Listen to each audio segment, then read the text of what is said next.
dollar Yep. of the usage number. Roll. Are you ready? Roll. Anytime you are, sir. We'll start with the Pledge of Allegiance.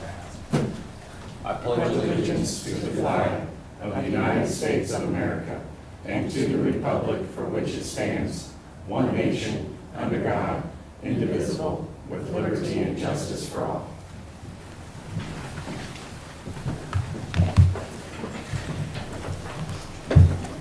Good morning, everyone. Welcome to the Shawnee County Board of County Commissioners. It's June 29th, 2023. On my right is Commissioner Kevin Cook, who represents District 2, and on my left is Commissioner Aaron Mays, who represents District 3. I'm Bill Rippon, I represent District 1. Also have Cindy Beck, who is County Clerk, and Jim Crowell is our County Counselor. All right, Madam Clerk, what's first on the agenda? First item is item 2, unfinished business. A, consider resolution number 2023-43 establishing salaries for all elected appointed officials effective July 1, 2023, deferred from June 22nd, 2023. Good morning, Commissioners. Angela Lewis with Human Resources. As the clerk said, before you, you have the elected and appointed officials resolution. I'd be happy to answer any questions that you have. Mr. Chairman. Commissioner Cook. Angela, can you walk through both for this item and the next item, how we get to these recommendations? Are these numbers that are just pulled? Is this something that your office does research on? Can you just talk to us and the public a little bit about what's the methodology for this? Sure. So the methodology is basically, we did the wage study. We try to keep the directors and elected officials within the scale for the minimum, mid, and max. We do look at also what we have done with the bargaining units and everyone else in Shawnee County, and this year that was about 5% across the board. Okay. And 5%, is that consistent with what the state is doing as well as far as their increases? Fairly. Okay. Thank you. Okay. Move to approve. A second. Motion's been made by Commissioner Mays, seconded by Commissioner Rippon. All in favor, say aye. Those opposed, motion carries 3-0. Next item. Item B, under unfinished business, consider resolution number 2023-44 establishing salaries for all department heads effective July 1, 2023, deferred from June 22nd, 2023. Angela Lewis with Human Resources, and I'm happy to answer any questions you may have about the resolution for the directors as well. Any questions? I would move for approval. Second. Motion's been made by Commissioner Rippon, seconded by Commissioner Mays. All in favor, say aye. Those opposed, motion carries 3-0. Thank you. Thank you, Angela. Next item. Item B, consent agenda. Or 3, consent agenda. Sorry about that. Okay. I would move that we approve the consent agenda. Second. Motion's been made by Commissioner Rippon, seconded by Commissioner. Yep. All in favor, say aye. Those opposed, motion carries 3-0. Next item. Item 4, new business. A, County Clerk number 1, consider all voucher payments. Commissioners, this morning we have vouchers that total $2,466,663.01. The highlights out of that voucher report, the majority or the largest expenditure is related to payroll for the employees, and that is $1,201,600.59. Other significant are the health insurance premiums, again for employees, $135,881.17. Holding accounts with the state of Kansas was $89,259.56. And then under building and maintenance, the safe slide restoration, which for the Blaisdell Pool family slide was $12,400. I don't have any questions regarding the vouchers, would move for their approval. I'll second. Motion's been made by Commissioner Cook, seconded by Commissioner Rippon. All in favor, say aye. Those opposed, motion carries 3-0. Next item. Item A2, consider correction orders. I'll move that we approve the correction orders. Second. Motion's been made by Commissioner Rippon, seconded by Commissioner Cook. All in favor, say aye. Those opposed, motion carries 3-0. Next item. Item B, Public Works, number 1, consider authorization and execution of sole source contract C-205-2023 with Terracon Consultants, Inc. for design services and the preparation of drawings and bid specifications relating to landfill gas mitigation at the closed Shawnee County landfill. The $20,700 cost for these services will be funded using the user fee-supported solid waste department's budget. Good morning, Commissioners. Kurt Niehaus, Director of Public Works. For quite some time, the old landfill located at 9500 Southwest 21st Street has had a landfill gas problem, and specifically that involves methane, CH4. What happens is the methane collects, it's heavier than air, it collects along the natural ground profile, and the worry from KDHE is this methane can move off-site, and then it looks for a convenient passage, and utilities that cross the road and connect to people's basements are a known conduit for this methane, and if it gets in a basement, again, it's heavier than air, it collects in a basement and become an explosion hazard. Fortunately, Shawnee County Public Works, with the help of a third-party contractor, vendor, has been checking basements in the area for quite some time, and there's been absolutely no indication that methane has collected in these structures. Nevertheless, KDHE had directed in the past that we formulate some kind of plan at the landfill to mitigate this methane. And so back in 2021, we had a contract with Terracon whereby we did additional off-site sampling, and from the information gleaned from the sampling and the testing, Terracon formulated a methane mitigation plan. This was submitted to KDHE early in 2023, and the plan was approved by KDHE in April. So that contract has been completed. So now, this contract is to move forward with plans and specifications to let a contract to dig these methane mitigation trenches, whereby you cut a trench near the soil, the waste mass, it collects the methane, and then vents the methane out to the air. So what you're doing is you're trapping, or I shouldn't say trapping, you're intersecting the methane as it moves possibly out away from the landfill, and then you're venting it to the atmosphere rather than having it move below ground into someone's basement. So I'm here before you requesting that you approve, authorize a contract with Terracon so that we can move forward generating design plans and specifications for a future letting at the landfill to create these methane mitigation trenches. I look forward to your questions. Kurt, is the state going to help fund this mandate? No. No. Okay. How much do you think it's going to cost once we get down to construction? Or Well, we know? fortunately, other than working in the old waste mass, it's just digging a hole, filling it with rock, lining it with filter fabric, creating a series of pipes that collect the methane and then chimney it to the air. I'm hopeful it's not going to be, How's it going to chimney it to the air if it's heavier than? because the top of the chimneys have a, these things that, pardon me? Like a fan? Yeah, that pulls- and that pulls the air out of the waste mass and into the air. Right now, these are going to be passive trenches. By passive, we mean there's no mechanical device other than the power of the air, the wind, rotating this fan to pull the methane out of the collection system. If that doesn't work over a 2-year period, we'll have to convert these trenches to an active system whereby there will be some mechanical device that physically pulls the methane out of the waste mass. And that will probably involve some kind of solar panels, some kind of a pump device to, again, pull the methane out of the landfill. So this landfill has been closed up since 1981, Correct. and there's never been a problem before. No, there's been a problem. Okay, It's just, we're getting with KDHE, we're working with KDHE to solve the problem. okay.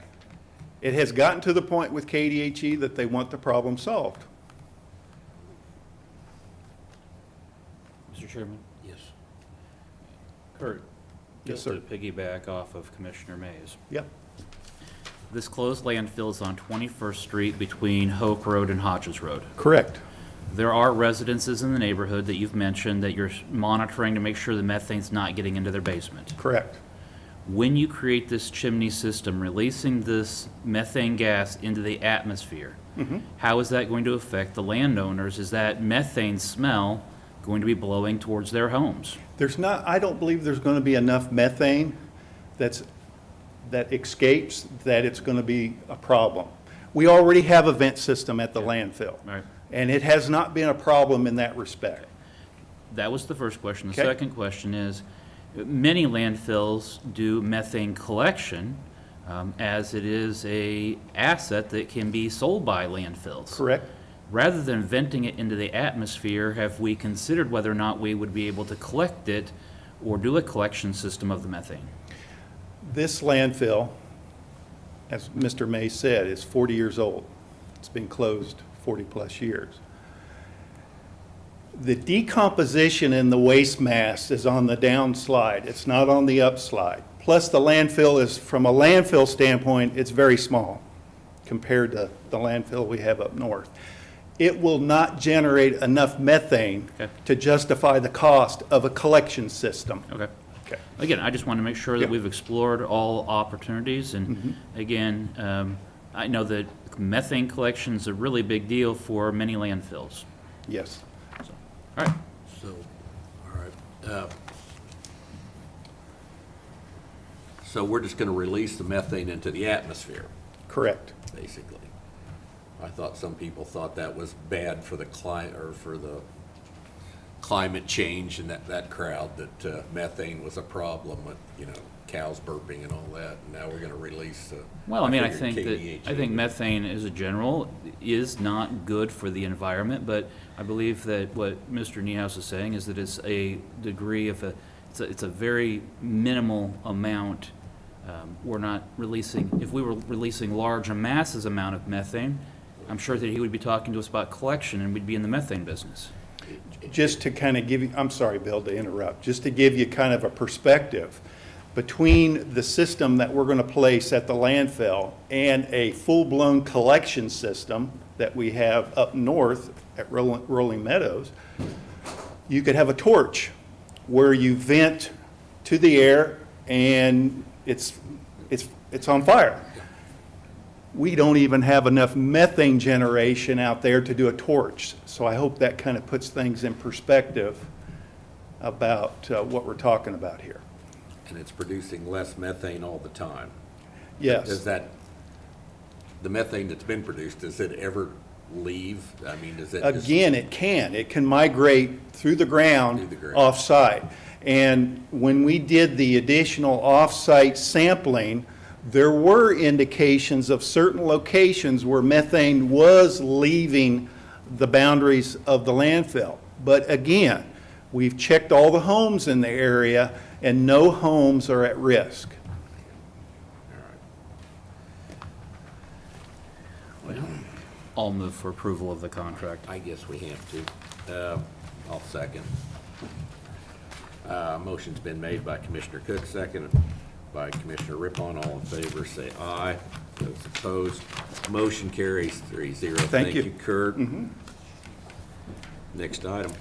Item C, Health Department, number 1, acknowledge budget revisions to the Kansas Department of Health and Environment Aid to Local Grant application for state fiscal year 2024, and acknowledge Shawnee County Health Department renewal of current universal agreement, Shawnee County Contract C206-2023.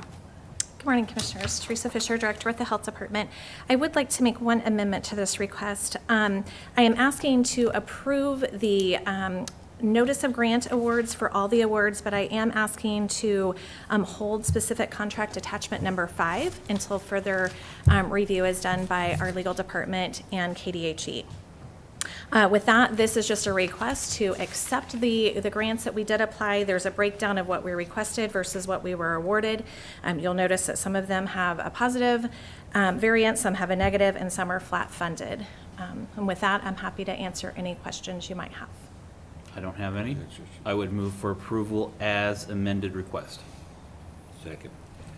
Motion's been made by Commissioner Cook, seconded by Commissioner Rippon. All in favor, say aye. Opposed? Motion carries 3-0. Thank you, Commissioners. Thank you, Teresa. Next item. Item D, Audit Finance, number 1, May 2023 financial report. Good morning. As Cindy announced, I'm here to give you the financial overview as of May 31st of this year. We will start looking at revenues. Through May 31st, we had revenues of $67,824,222. That is $1,013,125 over budget, or a positive variance. That amounts to 0.8%, so 0.8%. So I think that is right where we like to be with revenue. I'll go through each of these categories individually. You can see how they stack up.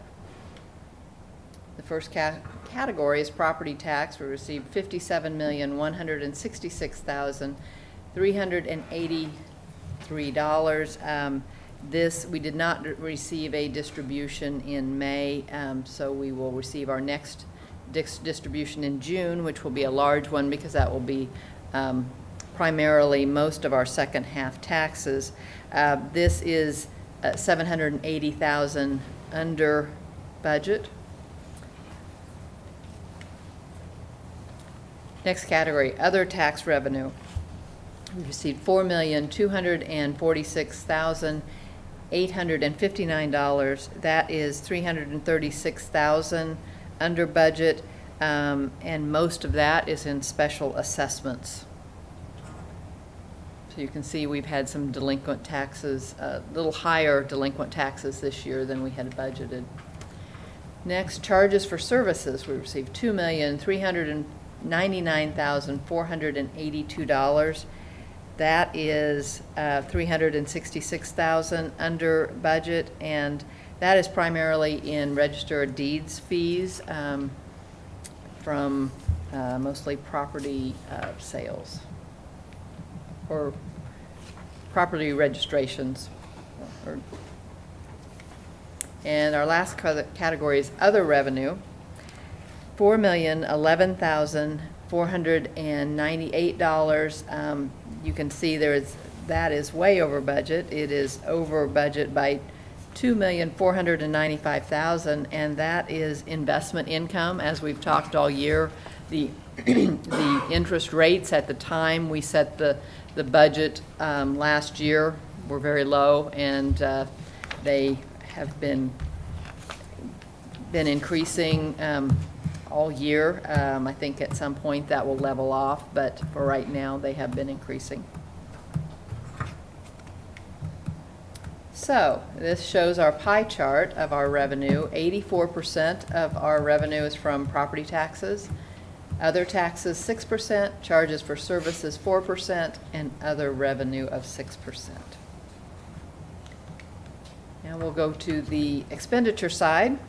Through the May 31st, we either had paid or encumbered $50,441,532. That is $364,000 under budget, so a positive variance. This chart, again, just shows the different categories, and we'll go through each one of those individually. That variance is a 0.29%, so about 1/3 of 1%. Our first category is law enforcement. $24,870,978. That is 74,000 over budget, but with such a large category, I would consider that right on budget. Recreation is the next category, $8,663,763. That is 114,000 under budget, and in talking with Parks and Rec, that's mostly timing issues on that one. Public Works, $5,008,079, and that is right on budget. Public Health is $3,390,192. That is 436,000 under budget, so a positive variance. Most of that is with the Health Department, and when talking with them, that is mostly for grants that they have been able to shift some of their operating costs to those grants. And administrative services, $7,614,359. That is 115,000 over budget. That is due to property insurance. And our last category is debt service, $894,161. That is right on budget. That is the interest for the first half of the year. This chart just shows the different categories and how they line up together, or against each other, I guess you'd say. And then our pie chart. 49% of all of our expenditures have gone to law enforcement, recreation, 17%, public works is 10%, public health is 7%, administrative services 15%, and debt service is 2%. I'll be happy to answer any questions you have. Any questions? No. Thank you, Betty. That's great, thank you. All right, next item. Item E, Commission, number 1, consider appointment to the 3rd Judicial District Nominating Commission. Okay, I have a person I'd like to consider this morning, Mark Rezak. He's with Kansas Commercial. He's been a board member of the Greater Topeka Partnership, chair of the Chamber of Commerce. He's a member of International Council of Shopping Centers, Sunflower Association Realtor, Kansas Association of Realtors, former director of Sunflower Association of Realtors, past president of Commercial Investment Division of the Topeka Board of Realtors, leadership of Greater Topeka, class of 2003, past president of Topeka Active 2030 Club, and past member of the Board of Directors of Topeka YMCA, and been also associated with Big Brothers Big Sisters of Topeka. I think he would be a good person to judge the character of future judges and determine their moral compass a little bit. So that would be my nomination. Second. Motion's been made by Commissioner Rippon, second by Commissioner Mays. All in favor say aye. Those opposed, motion carries 3-0. Next item. Item 5, public comment. I don't have anyone signed up. If there's someone here from the public that'd like to speak on any subject, I see none. Next item. Item 6, administrative communications.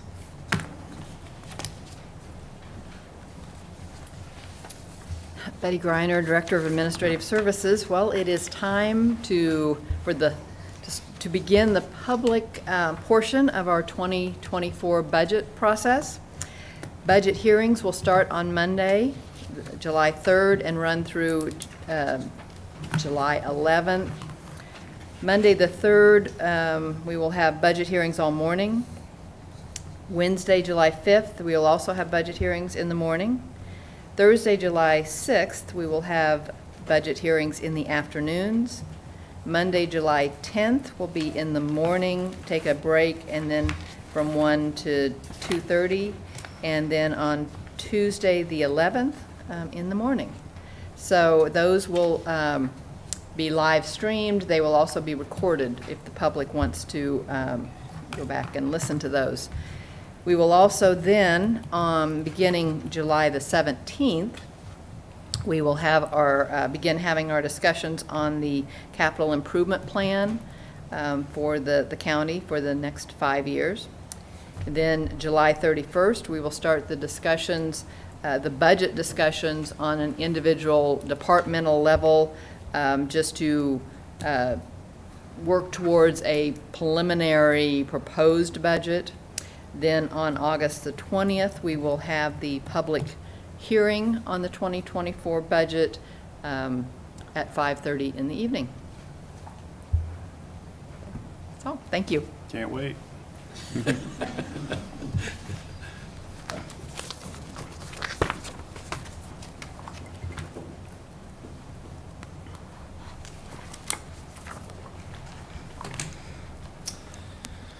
Tim Laurent, Parks and Recreation Department. Want to remind everybody that next week on July 4th is our annual Spirit of Kansas event. So we start the day off with golf tournaments at Lake Shawnee and Cypress Ridge. There'll be food and craft vendors at Tin Man Circle all day, the Blues Festival, water ski show, a car show, and then, of course, we wrap it up at the end of the evening with the Capitol Federal fireworks display. That starts at 10 o'clock, so we encourage everybody to come out. Thank you. Sounds like fun.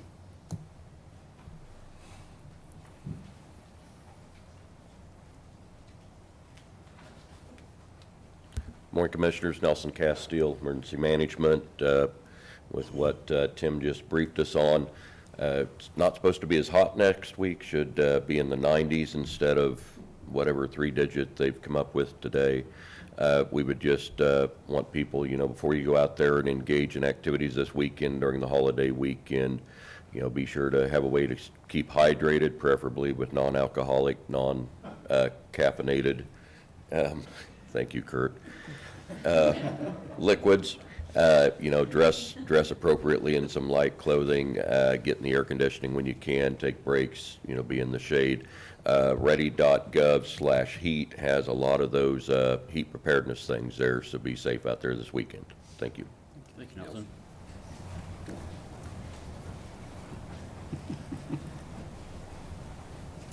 Morning, Commissioners. Bill Sutton, Shawnee County Solid Waste. I'd just like to remind everybody that this Saturday we are not doing our Saturday collection bin at HHW. We did not do it in the month of July.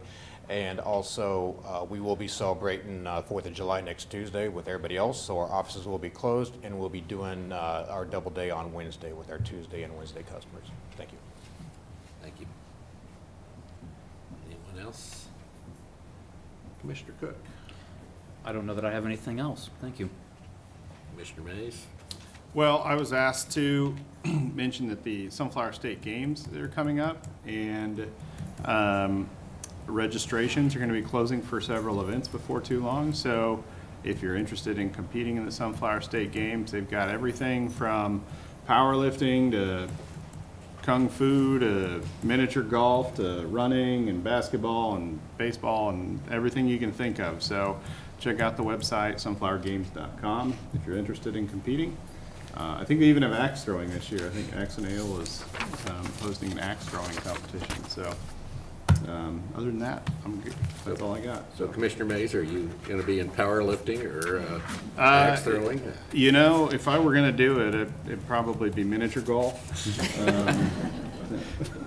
Mean putting game, I guess. I'm back from vacation. It's good to be back. It was good to take off for a week, but it's always good to get back home. So I have nothing else to report. Next item. Item 7, executive session. We do have a need for executive session. I'd like to make a motion to go into executive session for a period not to exceed 25 minutes for the following reasons. To discuss personnel matters of non-elected officials, specifically to discuss the DOC budget and personnel costs. We've allotted 15 minutes for that. And second, for consultation with an attorney for the public body or agency which would be deemed privileged in an attorney-client relationship, specifically with regard to pending claim against the county. And we're going to set aside 10 minutes for that. No action on these items is expected at this time. Let's go Let's go in about 10:35, how would that be? 9:35? 9:35, excuse me. Second? It's on Motion's Eastern been time. made by Commissioner Riplon, seconded by Commissioner Cook. All in favor say aye. Those opposed, motion carries 3-0. All right.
Go ahead. We are back in session. No actions taken at this time, so we're adjourned.